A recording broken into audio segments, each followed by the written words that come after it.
Hello guys, welcome back to my YouTube channel. So today our topic is evolution of computer. Evolution of computer के उस दिन हमने जो topics किए थे, आज उससे नेक्स्ट टॉपिक स्टार्ट करते हैं। हमारा नेक्स्ट टॉपिक है Jacquard's loom. Jacquard's loom was invented by Joseph Marie Jacquard. Joseph Marie Jacquard ने जैकवर्ड लूम को ईजाद किया था इन 1801 में। It was the first machine to use punch card. ये पहली मशीन थी जो पंच कार्ड यूज़ करती थी, यानी जिसमें पंच कार्ड इस्तेमाल होते थे to control a sequence of operations, के अपने तमाम काम को एक सीक्वेंस में यानी कि एक लाइन में कंट्रोल करने के लिए वो पंच कार्ड यूज़ करते थे। A punch card is a piece of paper. कि पंच, अब सवाल याद है कि पंच कार्ड होता क्या है। A punch card is a piece of paper. एक पंच कार्ड जो होता है वो कागज़ का एक टुकड़ा होता है डैट कंटेन्स द इंफॉर्मेशन, कि जिस पे वो इंफॉर्मेशन लिखी होती है या जो अपने अंदर वो इंफॉर्मेशन रखता है फॉर डूइंग कैलकुलेशन, हिसाब किताब करने के लिए।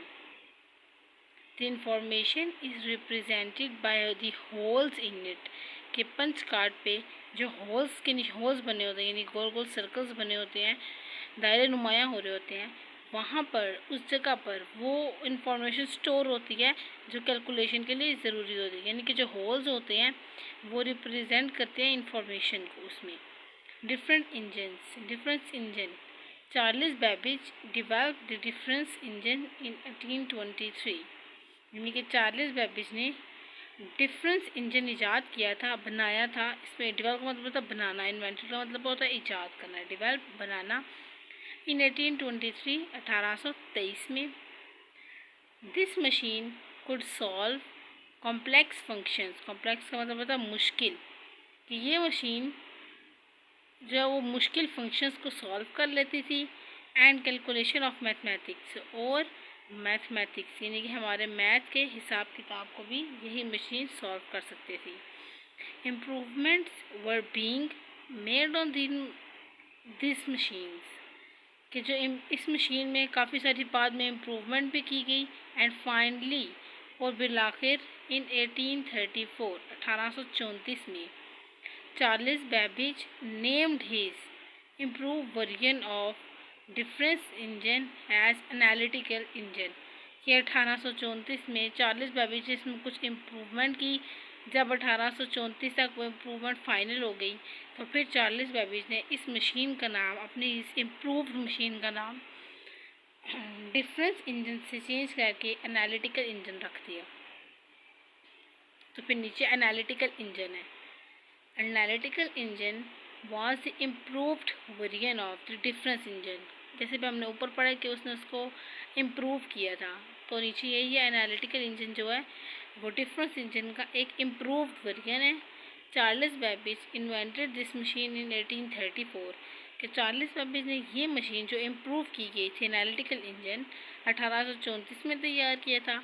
It was capable of performing all the basic arithmetic operations and comparisons. यानी कि जो ये उसने मशीन बनाई थी डिफरेंस इंजन को चेंज करके एनालिटिकल इंजन में, ये इतनी कैपेबल थी, इतनी सलाहियत रखती थी कि वो सारे आपके बेसिक अर्थमेटिक ऑपरेशंस और कंपैरिजंस को सॉल्व कर सकती थी।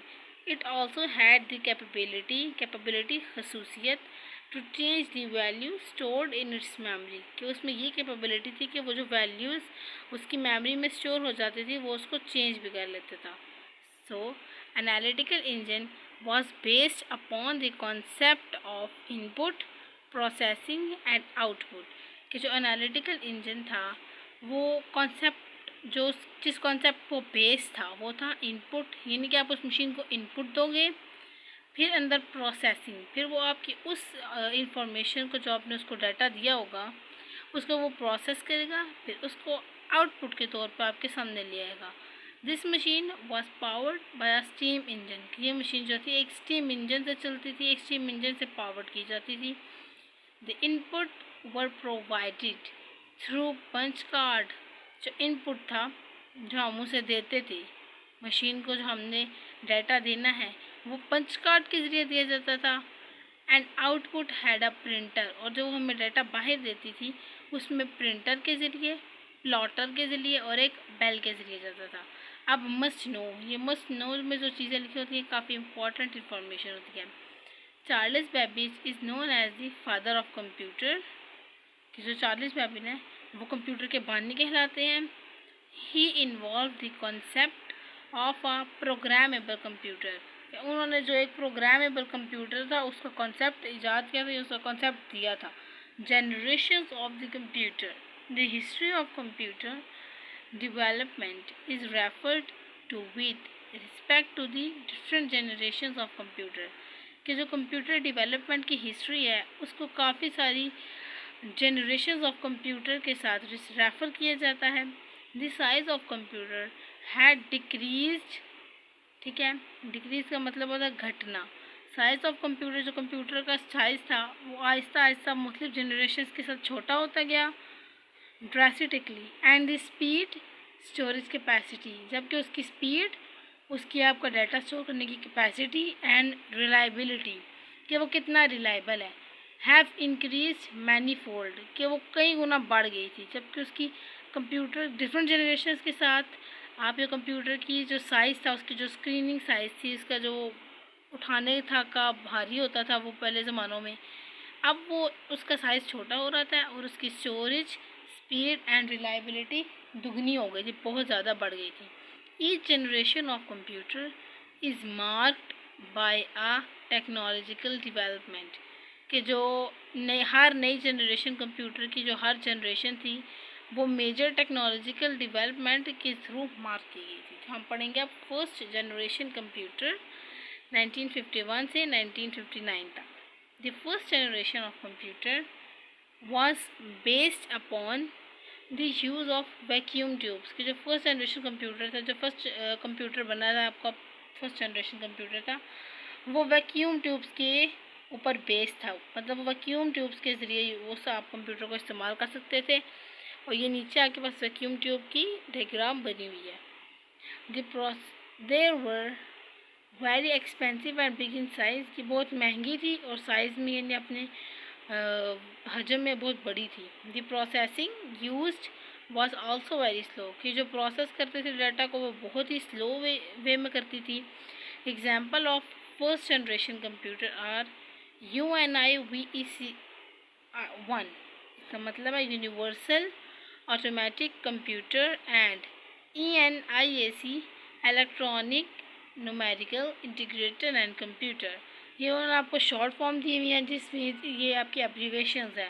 UNIVAC 1 universal automatic computer and ENIAC electronic numerical integrator and computer.